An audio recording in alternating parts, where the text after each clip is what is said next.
खुरूज बाब 25। और खुदावंद ने मूसा को फरमाया, बनी इसराइल से ये कहना कि मेरे लिए नज़र लाएं, और तुम उन्हीं से मेरी नज़र लेना जो अपने दिल की खुशी से दें। और जिन चीज़ों की नज़र तुमको उनसे लेनी है वो ये हैं: सोना और चांदी और पीतल और आसमानी और अर्गवानी और सुर्ख रंग का कपड़ा और बारीक कतान और बकरी की पशम और मेंढों की सुर्ख रंगी हुई खालें और तुखस की खालें और कीकर की लकड़ी और चिराग के लिए तेल और मसा करने के तेल के लिए और खुशबूदार बखूर के लिए मसाला और संगे सुलेमानी और अफूद और सीना बंद में जड़ने के नगीने। और वो मेरे लिए एक मकदस बनाएं ताकि मैं उनके दरमियान सकूनत करूं। और मस्कन और उसके सारे सामान का जो नमूना मैं तुझे दिखाऊं, ठीक उसी के मुताबिक तुम उसे बनाना। और वो कीकर की लकड़ी का एक संदूक बनाए जिसकी लंबाई 2.5 हाथ और चौड़ाई 1.5 हाथ और ऊंचाई 1.5 हाथ हो। और तू उसके अंदर और बाहर खालिस सोना मंडना और उसके ऊपर गिर्द गिर्द एक जरीन ताज बनाना।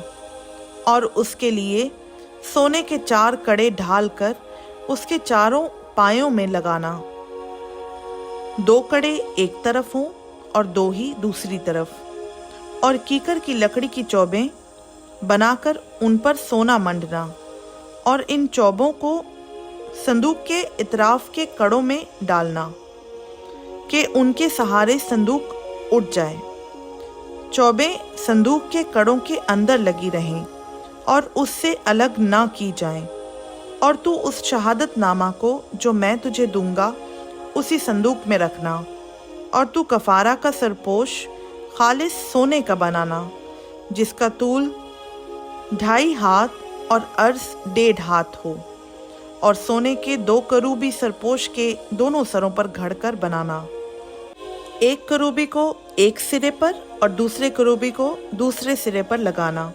और तुम सरपोश को और दोनों सिरों के करूबियों को एक ही टुकड़े से बनाना।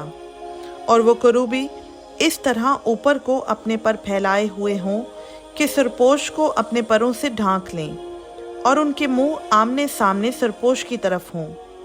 और तू उस सरपोश को उस संदूक के ऊपर लगाना। और वो अहदनामा जो मैं तुझे दूंगा उसे उस संदूक के अंदर रखना। वहाँ मैं तुझसे मिला करूँगा।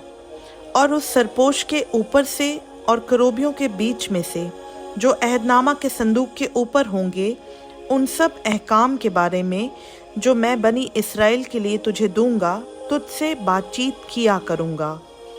और तू 2 हाथ लंबी और 1 हाथ चौड़ी और 1.5 हाथ ऊंची कीकर की लकड़ी की एक मेज भी बनाना और उसको खालिस सोने से मंडना।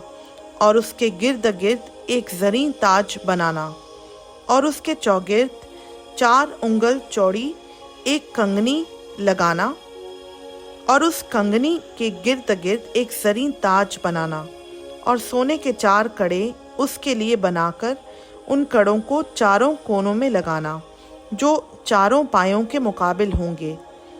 वो कड़े कंगनी के पास ही हों ताकि चोबों के वास्ते जिनके सहारे मेज उठाई जाए घरों का काम दें। और कीकर की लकड़ी की चौबें बनाकर उनको सोने से मंडना ताकि मेज उन्हीं से उठाई जाए। और तू उसके तबाक और चमचे और आफताबे और उंडेलने के बड़े बड़े कटोरे सब खालिस सोने के बनाना। और तू उस मेज पर नज़र की रोटियां हमेशा मेरे रूबरू रखना। और तू खालिस सोने का एक शमादान बनाना। वो शमादान और उसका पाया और डंडी सब घड़ कर बनाए जाएं। और उसकी प्यालियां और लट्टू और उसके फूल सब एक ही टुकड़े के बने हों।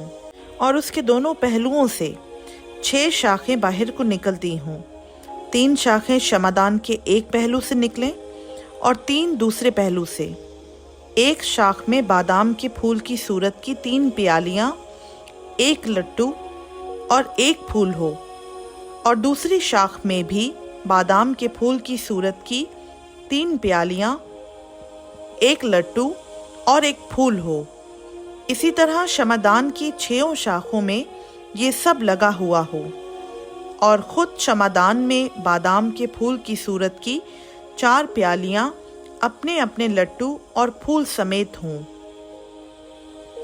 और 2 शाखों के नीचे एक लट्टू सब एक ही टुकड़े के हों और फिर 2 शाखों के नीचे एक लट्टू सब एक ही टुकड़े के हों और फिर 2 शाखों के नीचे एक लट्टू सब एक ही टुकड़े के हों। क्षमादान की 6 बाहर को निकली हुई शाखें ऐसी ही हों, यानी लट्टू और शाखें और क्षमादान सब एक ही टुकड़े के बने हों। ये सब का सब खालिस सोने के एक ही टुकड़े से घड़कर बनाया जाए और तू उसके लिए 7 चिराग बनाना।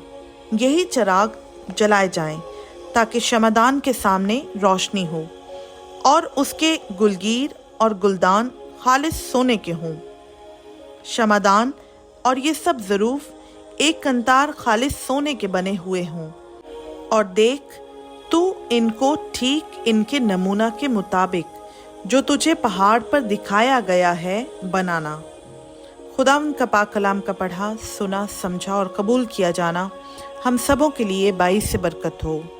आमीन।